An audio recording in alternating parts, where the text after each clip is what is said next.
Welcome back to this series of Black Hat FastChats. It's Terry Sweeney, contributing editor with Black Hat, and I'm joined now by Katie Paxton-Fear, application security engineer with BugCrowd. Katie, thanks for joining us today. Yeah, thank you very much for having me. It's great to be here. Our topic is chatting about machine learning security, or MLSec. But before we go there, for those of us who don't know you, tell us a bit about your background and how you got into security. So I always say that I got into security kind of by mistake. My background is very much data science. I have a degree in computer science, and I was really into machine learning. I love machine learning, and my background is like natural language processing. I find the language just fascinating because it's the way we interact with the world. Like, we don't necessarily interact with the world through buttons. We interact through language. We talk to one another, and it's such a integral part of what makes us human that I was just like, that's fascinating. So I did that. I finished university. I worked as a data scientist for a bit, and I was walking to work one day and I realized I hated my job.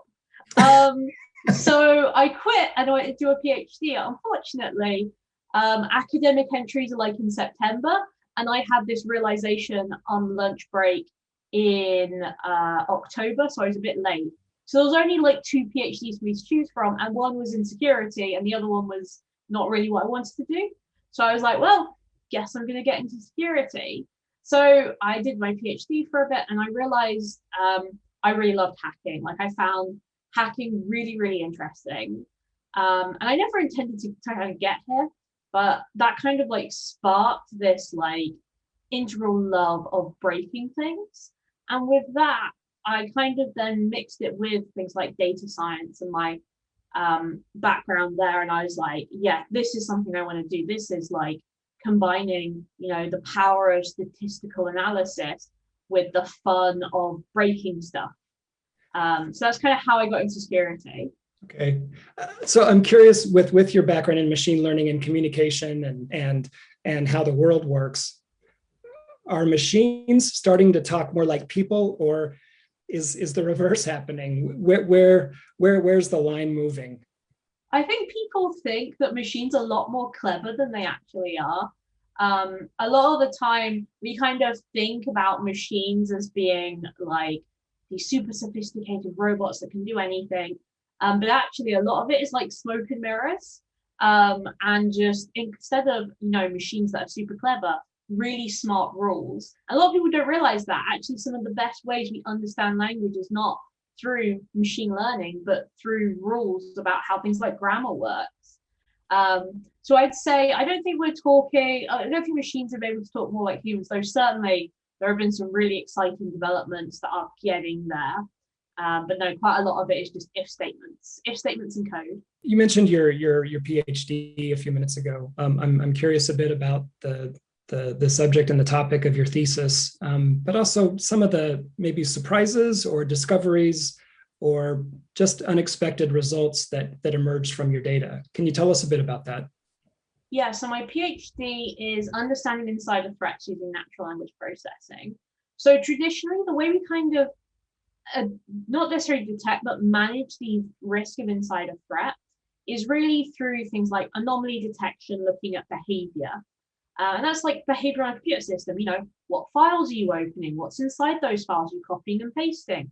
A classic insider threat, especially on the malicious side, is you open a document and then email it to your personal email address. Like super simple kind of attack that can be quite well found in computer systems. But then when you look at something like unintentional insider threat, leaving a laptop somewhere and just forgetting about it, that's when you start to get, that doesn't leave a technical signature. It gets a bit more tricky. And especially even with like malicious insider threat, there's a lot we don't understand about the behavioral side of things. The kind of, why does somebody do that? And how can we understand what leads someone to commit an insider threat attack and then prevent the next one? So my PhD is all about looking at witness reports of insider threat activity and kind of trying to answer those key questions. So we look at a bunch of reports from different people about an incident and kind of squash them all together to make a visualization of the incident. So, maybe technical like IT stuff can say, we saw this in this when we're doing our instant response. Maybe you have a colleague saying, oh, they seemed, a bit upset at work one day. You have somebody else who's maybe closer saying, there's something personal going on, but I don't really want to talk about it. You have their manager saying, oh, they were late to work. And you kind of combine all of these attributes and aspects of insider threat that you can find in the text, and then find it and kind of visualize it. And I think the most exciting, kind of interesting thing to me was kind of how well it worked. I think a lot of the time you go into research not really kind of expecting it to work or getting, I'd be happy if it worked like 50%. But it worked really well. And it was actually like we had these really clear graphs that showed a bunch of the attributes from like well-known literature pieces like the CERT Guide to Insider Threat. So for me, yeah, that was just mind-blowing when it worked. My code worked. Machine learning, I think it's fair to say, is taking some baby steps in the security industry. Lots of vendors touting these capabilities. If you can play this out a bit, and we're going to test your predictive powers here. If you look 5 years out or so, what do you see with regard to machine learning and data science where security is concerned? I think really it's in its infancy. It's kind of gotten over the big hype phase.